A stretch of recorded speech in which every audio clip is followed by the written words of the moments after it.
மனித வாழ்வில் அடங்கியது யாதென எவரேனும் வினவினால் அதற்கான தம் விடை யாது? சற்றே சிந்தியுங்கள்.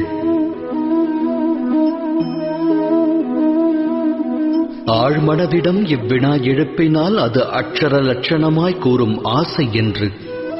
ஆசை யாரை விடும்? அது அனைவரின் மனதிலும் வேரை விடும், தம்மிலும் ஊற்றெடுக்கும். 8 திக்கையும் வென்றவர் உண்டு, விண்ணையும் மண்ணையும் ஆண்டவர் உண்டு. ஆனால் ஆசை வென்றவர் அண்டத்தில் இல்லை. ஆசையெனும் மோகத்தை தேடுவதன் மூலம் அனைவரும் அலைவர் அல்லும் பகலும். எனினும் மோகம் என்னும் அக்கூட்டில்தான் ஞானமும் வாசம் செய்கின்றது. அது எவ்வாறு?